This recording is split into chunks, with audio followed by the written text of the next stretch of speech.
Avis vascular centre మన దేశంలోనే the best varicose vein hospital. Hi madam, నమస్తే. Hi రాజా గారు. బాగున్నారా? బాగున్నాను. సంతోషంగా ఉన్నారా? హ్యాపీ. చాలా సంతోషంగా ఉన్నారా? హ్యాపీ అండి. అంటే ఈ మధ్య మీరు డిస్ట్రిబ్యూటర్లు అందరితో ఒక సక్సెస్ మీట్ పెట్టారు మేడం. నాకు తెలిసి ఇండస్ట్రీలో చాలా రోజుల తర్వాత, గట్టిగా మాట్లాడితే చాలా సంవత్సరాల తర్వాత అలాంటి ఒక సక్సెస్ మీట్.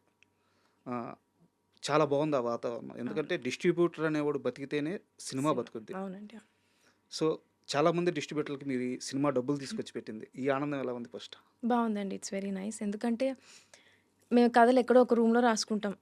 దాన్ని మమ్మల్ని నమ్మి ప్రొడ్యూసర్ కథ విని సినిమా చేస్తారు. అసలు కథ వినకుండా, కాంటెంట్ తెలియకుండా వాట్ టీజర్ అవ్వచ్చు, ఆ చిన్న చిన్నవి చూసి distributors as a team, pink elephant మీద అవ్వచ్చు, సంగీత్ మీద అవ్వచ్చు, నా మీద అవ్వచ్చు, యాజ్ ఎ టీమ్ ఒక నమ్మకం పెట్టుకుని వాళ్ళు తీసేసుకుంటారు. నిజం చెప్పాలంటే అదొక బ్లైండ్గా దిగిపోవడమే, diving into the danger అనే చెప్పాలి. అలాంటిది వాళ్ళు అలా తీసుకొని మా సినిమా నిలబెట్టారు. ఐఎమ్ రియలీ రియలీ హ్యాపీ అండి, రియలీ గ్రేట్ఫుల్. అంటే యాక్చువల్గా ఇది ఏదో సినిమా ఇంటర్వ్యూ కాకుండా డిస్ట్రిబ్యూటర్ల గురించి నేను ఒక ఎగ్జాంపుల్ చెప్తాను. సినిమా మీద వాళ్ళకి ఇష్టం మాత్రమే ఉంటుంది. గట్టిగా మాట్లాడితే చాలామంది డిస్ట్రిబ్యూటర్లకి సినిమా నాలెడ్జ్ కూడా ఉండదు, బట్ వాళ్ళకి సినిమా అంటే ఇష్టం. కాంబినేషన్స్ మీద, మేకర్స్ మీద, డైరెక్టర్ల మీద నమ్మకంతో, ప్రేమతో, ఇష్టంతో సినిమాలు కొంటూ ఉంటారు. చాలామంది చాలా ఎక్కువ సార్లు మోసపోతూ ఉంటారు. ఒక్కో డిస్ట్రిబ్యూటర్ని కారులో తిరుగుతూ, చేతికి ఉంగరాలు మెయింటైన్ చేస్తూ, మెడలో మన సింహం గోరు బంగారు చైన్లు వేసుకొని తిరిగే డిస్ట్రిబ్యూటర్లు సడన్గా 1.5 సీజన్ తరువాత రోడ్ల మీదకి వచ్చేసిన చాలామంది డిస్ట్రిబ్యూటర్ని ఇదే కంటితో చూస్తున్నాను. అవునండి.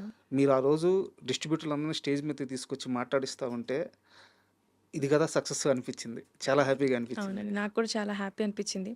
పర్సనల్గా థ్యాంక్ యూ చెప్పుకునే అవకాశం నాకు కూడా వచ్చింది.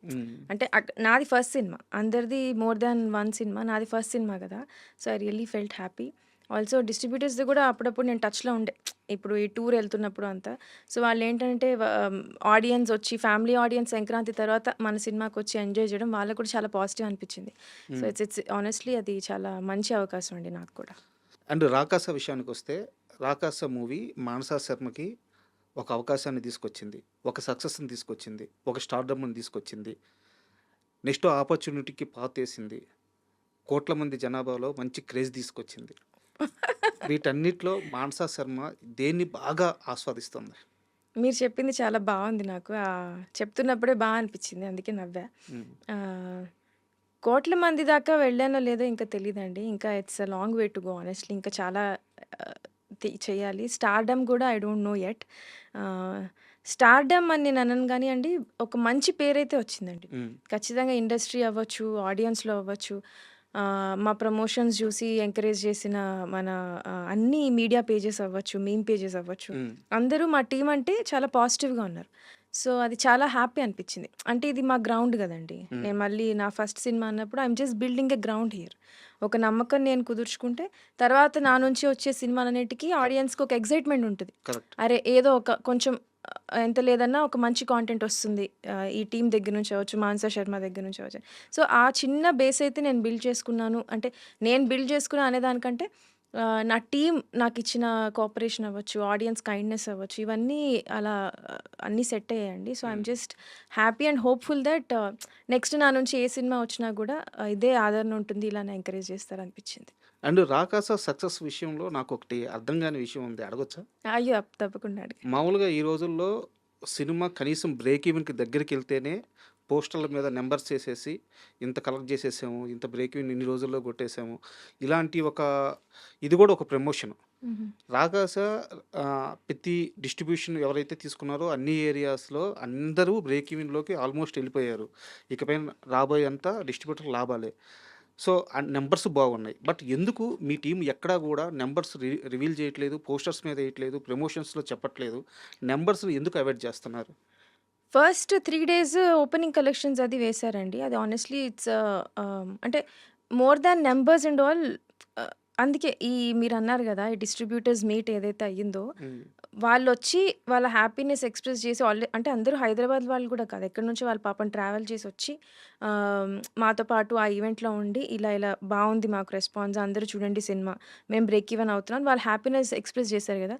సో, ఇంక నంబర్స్‌తో అంత పని లేదు అని అనిపించింది. నంబర్స్ ఎవెన్చువల్లీ మనం వద్దనుకున్నా, కాదనుకున్నా బయటకొస్తాయి. హ్మ్. 1 ఆర్ 2 డేస్‌లో. కానీ దానికంటే ఐ డోంట్ నో. మేబీ ఆ మీటింగ్‌కి, వాళ్ళ హ్యాపీనెస్‌కి దానికి కొంచెం ప్రయారిటీ చేద్దామని అనుకున్నాం. ఆహ్, ఎ హానెస్ట్‌లీ అది ప్యూర్‌లీ ప్రొడ్యూసర్స్ కాల్ అండి. పింక్ ఎలిఫెంట్ తీసుకున్న కాల్ ఆబ్వియస్‌లీ. సో, వాళ్ళు ఏదో సంథింగ్ ఒక ఫీలింగ్‌తో వెళ్దాం రాదర్ దాన్ నంబర్స్‌తో అని అనుకున్నారు. అండ్ ఇంతకంటే ఎవిడెంట్‌గా మేమేమి చెప్పక్కర్లేదు గదా! Like correct. ఇది కరెక్ట్. నంబర్, అది నంబర్ అని చెప్పాలి.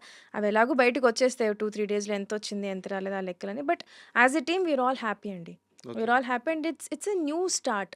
కొత్తగా ఫస్ట్ మనం దేన్ని ప్రయారిటైజ్ చేసుకుంటున్నాం. మేము రాసుకుంది కూడా ఫ్యామిలీస్ నవ్వుకోవాలి హ్యాపీగా. ఆడవాళ్ళు రావాలి, సినిమాలు చూడాలి, హ్మ్. నవ్వుకోవాలి. మా మీద ఒక నమ్మకం రావాలి. సో, అట్లాంటి ఫీలింగ్‌తోనే ఎళ్ళాం. ఇది కూడా I think one of those steps. And 'Rakasa' movie promotions start అయ్యే రోజు నిహారిక గారు ఒక మాట అన్నారు. "ఏందిరా బాబు వీళ్ళ ప్రమోషన్‌లు ఇంక చాలు అనిపించే రేంజ్ వరకు చేస్తామని." ఇకనైనా ఆగుతాయా ప్రమోషన్స్? ఇంకా కంటిన్యూ అవుతాయా? ఆహ్, ఏమోనండి. మేబీ ఆ సినిమా అంటే మా అందరికీ ఉన్నంత ప్రేమ, పిచ్చి అనుకుంటా. హ్మ్. చెప్పేసేయాలి అందరూ జూడాలి, అందరూ జూడాలి అని చెప్పి. ఆహ్, ఏమో చెప్పలేమండి. ఆగకుండా ఉంటే బావుంటుంది. హ్మ్. నేనైతే అనుకుంటున్నా. రేపు కూడా ఒక 2, 3 చిన్న చిన్న ఈవెంట్స్ ఉన్నాయి. కానీ మోస్ట్ ఆఫ్ ద పీపుల్ మేమెప్పుడొచ్చినా సరదాగా మాతో పాటు ఎంజాయ్ చేస్తున్నారు. నవ్విన వాళ్ళు నవ్వుతున్నారు. ఇంక చాలులే ఆపండి అంటున్నారు. మళ్ళీ చూస్తున్నారు. మళ్ళీ ఎంకరేజ్ చేస్తున్నారు. సో, అది చాలా ఎంకరేజింగ్‌గా ఉంది. బట్ ఇది మీరు చాలా పాజిటివ్ సైన్ ఇచ్చారు ఇండస్ట్రీలో మేకర్స్‌కి. అంటే మీరు మీన్స్ మీ టీమ్. ఎందుకంటే ఒక సినిమాని జనాల్లోకి తీసుకెళ్ళడం ఎంత అవసరమో, ప్రమోషన్స్ ఏ స్థాయిలో ఉండాలో కరెక్ట్‌గా జెప్పారు. సో, ఇది చాలా గుడ్ సైన్ మిగతా మేకర్స్‌కి గూడా అవునండి. ఎగ్జాంపుల్‌గా. అండ్ సినిమా విషయం కాస్త పక్కన పెడితే మీరు సాంగ్స్ బాగా పాడతారా? బాగా ఏం పాడనండి. ఓకే. పర్వాలేదు. ఏదో నేనొక్కదాన్నే ఉన్నప్పుడు ఏంటి సడెన్‌గా ఈ టాపికొచ్చారు? లాస్ట్ టైం మనం మీట్ అయినప్పుడు, మన మీటింగ్ అయిపోయింది. మీరు కాస్త ఇంక బయలుదేరడానికి ఎళ్తున్నప్పుడు పక్కన నిలబడి మీరు హమ్ చేస్తూ ఉన్నారు విన్నాను. అవునా? ఆ! అయ్యో! ఏదైనా ఒక సాంగ్ పాడండి మాకోసం. అమ్మో! నేను పాడలేనండి. మీ ఇష్టం ఏదైనా పర్లేదు. సినిమా గాకపోయినా మీ ఉత్తరాంధ్ర పాటలైనా పాడండి.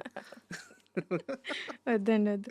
నేను మాట్లాడడమే కష్టం. హ్మ్. అంటే మీరు నాకప్పుడే ఆల్మోస్ట్ ఇది ఫోర్త్, ఫిఫ్త్ టైమ్ గదా! మనం కలవడం. సో, మంచి కంఫర్ట్ లెవెల్ ర్యాపో ఉంది గానీ, హ్మ్. పాడేంత రాలేదండి. మేబీ ఇంకొక 5, 6 ఇంటర్‌వ్యూస్ జేస్తే అప్పుడు కొంచెం మీ ముందు పాడడానికి ధైర్యం వస్తుందేమో ఓకే. అదర్‌వైజ్. అండ్ ఎలాగో ఉత్తరాంధ్ర ప్రస్తావన వచ్చింది కాబట్టి, ఉత్తరాంధ్ర సాహిత్యంలో మీకు ఇష్టమైన వ్యక్తి ఎవరు? లేకుంటే ఇష్టమైన రచయిత గాని, ఇష్టమైన పాట గాని, కథ గాని, లేదంటే ఉత్తరాంధ్రలో చాలా ఉన్నాయి. 'తప్పెటగుళ్ళు' జెప్పేసి, అవును. 'సాయిబు దీవెనలు' జెప్పేసి, అవునవును. దాసరి పాటలు, రామాయణం గురించేసి ఇలా చాలా ఉన్నాయి. ఆ ప్రక్రియలో మీకిష్టమైనది ఏదైనా ఒకటి మీరు చూసింది? నేనింకా అంత సాహిత్యం మీద అంత అటువైపు ఎక్స్‌ప్లోర్ జేయలేదండి. నాకు మా అమ్మమ్మ గారు చెప్పిన కథలవ్వచ్చు, హ్మ్. అక్కడ చిన్న చిన్న అయ్యే స్టోరీస్ అవ్వచ్చు, ఎంకి పాటలంటాం హ్మ్. గదా! అవును. అట్లాంటి చిన్న చిన్నవి తెలుసు. హ్మ్. ఇంకా నేను ఎక్స్‌ప్లోర్ చేయాలి, ఇంకా నేర్చుకోవాలి, ఇంకా చదవాలి ఆ కల్చర్ గురించి. అంటే ఇప్పటిదాకా అంత అవకాశం, లీజర్ రాలా. హ్మ్. మెయిన్ స్ట్రీమ్ తెలుసు. లైక్ మా అమ్మమ్మ హెడ్ మిస్ట్రెస్ చేశారు. సో, వాళ్ళకుండే బుక్స్ అన్నీ తెచ్చేవాళ్ళు. బాలమిత్ర కథలు మెయిన్ స్ట్రీమ్ అన్నీ తెలుసు. కానీ లోకలైజ్డ్‌గా ఎళ్లి అక్కడ కల్చర్ అవన్నీ నేర్చుకోవాలి అనేంత మెచ్యూరిటీ అవ్వచ్చు నాకు ఈ మధ్య వచ్చింది హానెస్ట్‌గా చెప్తున్నా. ఓకే. ఆ లిటరేచర్ అంతా స్టడీ చేయాలనేది. So, I need to explore more అండి. మేబీ అప్పుడు ఇంకొంచెం అవేర్‌నెస్ వస్తుందేమో ఇది నచ్చింది, ఇది నచ్చలేదని. అదర్‌వైజ్ మైన్ ఈజ్ ఆల్ మా అమ్మమ్మ చెప్పిన కథలు సినిమాల్లో ఎక్కువ చూపించినవే మోస్ట్‌లీ ఎక్కువండి. అండ్ మీరు ఇంటర్వ్యూకొచ్చినప్పటి నుంచి నన్నొకటి బాగా డిస్టర్బ్ చేస్తుంది. ఫస్ట్ అది అడిగేస్తాను. ఆ రింగేంది? యాక్చువల్‌గా రింగ్ ఉంటది లేదా చేతికి వాచ్ ఉంటది. రింగ్‌లో వాచ్ ఉంది. ఇదేదో కొత్త మోడల్ వచ్చిందండి. రింగ్ వాచ్ అని చెప్పి. అది అవునా? బాగుంది గదా! అని ఆ! పెట్టుకున్నా. చాలా బావుంది. క్యూట్‌గా ఉందని చెప్పి. ఏం కొనుక్కోలేదు ఈ మధ్య రీసెంట్‌గా. ఆ! ఇదేదో బావుంది అని చెప్పి వెరైటీగా ఉందని చెప్పి ఒకటి కొనుక్కున్నా. 'రాకాస' సక్సెస్ అయిన తర్వాత కొన్నారా? లేదండి ముందే కొనుక్కున్నా. ఒక 1, 2 మంత్స్ ముందే కొనుక్కున్నా. ఎప్పుడు వాడలేదు. హ్మ్. సరే ఇవాళ పెట్టుకుందాం అని సరదాగా. బట్ చాలా కొత్తగుంది. అవును. చిన్న రింగ్‌లోనే వాచ్. అవును. యాహ్! చాలా డిజైన్స్ వచ్చినాయి ఇందులో. హ్మ్. సరే ఇదేదో బావుంది గదా! అని. అండ్ మీకు మీ ప్రొడ్యూసర్ ఏం గిఫ్ట్ ఇచ్చారు? మాకావిడ సినిమా తీసి ఇంత దూరం దీన్ని అంటే హానెస్ట్‌లీ మేమందరం కొత్త వాళ్ళం గదండీ. ఎస్పెషల్లీ నేను. చెప్పా గదా! ఫస్ట్ సినిమా 'బెంచ్ లైఫ్' నేను సీరీస్ చేశా. ఒక చిన్న ఫ్యామిలీ స్టోరీ చేశా. కానీ వెబ్ అనంగానే ఇట్స్ వెరీ లిమిటెడ్. మేడం. కానీ థియేటర్ రిలీజ్ అనేది చాలా పెద్దది. ఎంతమందికి అవకాశం వస్తుందండి థియేటర్ ఒక సినిమా చేసి, అందులో నచ్చిన కథ చేసి, ఎటువంటి రెస్ట్రిక్షన్స్ లేకుండా, మనకి బడ్జెటరీ రెస్ట్రిక్షన్స్ ఎక్కువ పెట్టుకోకుండా, అలాంటి అవకాశం ఇచ్చిందే నాకు చాలా పెద్ద గిఫ్ట్ అండి.